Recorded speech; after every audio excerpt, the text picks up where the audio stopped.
मैंने आपसे पिछली बार कहा था कि मैं साइबर क्राइम पे आपसे बात करूँगी।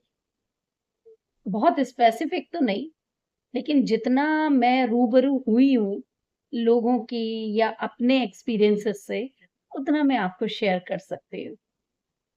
ये इतनी बड़ी समस्या खड़ी हुई है, ठीक है, आपको तरह-तरह से आप वाकिफ़ होंगे, भगवान करे ना हो, लेकिन शायद आपने भी सुना होगा कि तरह-तरह की इस तरह की जो साइबर क्राइम से रिलेटेड एक्टिविटीज़ हैं, वो इस समय बहुत ज़्यादा प्रचलन में हो गई हैं और अक्सर सुनने में आ रही हैं।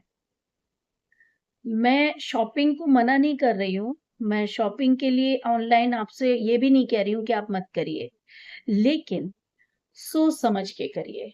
आप एक रजिस्टर्ड फर्म्स जो हैं, जो काफ़ी जो जिनका नाम है, उन सब से करिए या आप जो आपको लगे कि ये वैलिड है, उसको जाँच-परख लीजिए।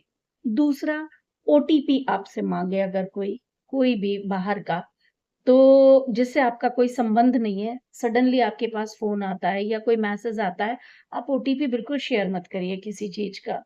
आप अपने बैंक अकाउंट्स बिल्कुल मत करिए शेयर। कई बार होता क्या है कि बैंक से फ़ोन आता है कि आपका फलाना-फलाना नाम है और आपका अकाउंट नंबर बताइए, हम मैनेजर बोल रहे हैं या हम बैंक का कोई स्टाफ बोल रहे हैं।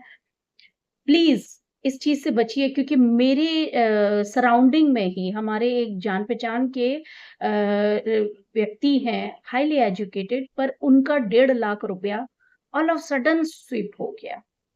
तो ये जो साइबर क्राइम्स हैं, आप उसके बाद भागते-दौड़ते रहिए, टेंशन लीजिए, लेकिन बहुत जल्दी किसी चीज़ का समाधान नहीं हो पाता है। तो इन चीज़ों से बचिए। पुलिस ऑफ़िसर बन के आपको पुलिस स्टेशन से फ़ोन आएँगे। उनसे बचिए कि आपका फलाना-फलाना आपने वेबसाइट देखी, ये गलत है, ये है और हम आ रहे हैं आपके यहाँ छापा डाल रहे हैं और पता नहीं क्या-क्या इस तरह की चीज़ें बहुत ज़्यादा अ, आपने नाम बता दिया, आपने एड्रेस बता दिया और उनका पूरा काम हो गया। उसके बाद वो आपको ब्लैकमेल भी कर सकते हैं और तरह-तरह से आपको परेशान भी कर सकते हैं। प्लीज़ बचिए इन सब चीज़ों से। उसके बाद एक्सीडेंट बहुत मैं सुन रही हूँ कि इस तरह के कॉल्स आने लगे हैं कि आपके बच्चे का एक्सीडेंट हो गया है, फलाना-फलाना जगह पे आप पहुँचिए तुरंत या आपके किसी भी परिचित का आप उस हॉस्पिटल में हैं, आप दौड़ के जाइए। आप प्लीज़ फ़ोन का सदुपयोग करिए।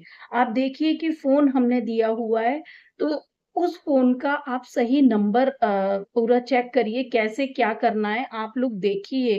अगर आप कहीं जा रहे हैं अनजान जगह पे, तो आप अपने फैमिली मेंबर्स के साथ जाइए या फिर इन्फॉर्म करिए और फ़ोन अपना हमेशा अलर्ट पे रखिए कि अगर ऐसी कोई कंडीशन आती है, तो आपको क्या करना है। मतलब फेक कॉल्स और इन सब चीज़ों से आपको बचना है और इनमें पूरी तरह से ये देखना है कि सामने वाले से आप क्रॉस क्वेश्चन करिए। आप बिल्कुल मत डरिए, आप क्रॉस क्वेश्चन करिए। अगर आपको थोड़ा-सा भी ये लग रहा है कि हाँ, आप उसको नहीं जानते हैं, तो आप क्रॉस क्वेश्चन करिए, तो आपको तुरंत वो फ़ोन काट देंगे। अगर अगर वो वैलिड नहीं है, अगर वो व्यक्ति सही नहीं है, तो वो तुरंत फ़ोन काट देता है क्योंकि उसकी आइडेंटिटी वो रिवील नहीं करेगा। तो प्लीज़ आप छोटी-छोटी बातों से ये इस तरह के जो एक्सीडेंट्स हैं, जो हमें फ़ोन से हो रहे हैं या इससे लैपटॉप से हो रहे हैं, उन सब चीज़ों से आप बच सकते हैं। तो कोशिश करिए, सतर्क रहिए, सुरक्षित रहिए और फ़ोन का सदुपयोग करिए। प्लीज़ अपने और अपने परिवार का पूरी तरह से ध्यान रखिए। थोड़ी-सी समझदारी है, उसका ज़रूर आप सब समझदार हैं और मैं कोशिश यही रहेगी कि इस तरह की जो भी चीज़ें हम लोगों के साथ होती हैं हमारे आस-पास के लोगों के साथ होती हैं, तो हमें ज़रूरी है कि हम आपस में उन चीज़ों को डिस्कस करें।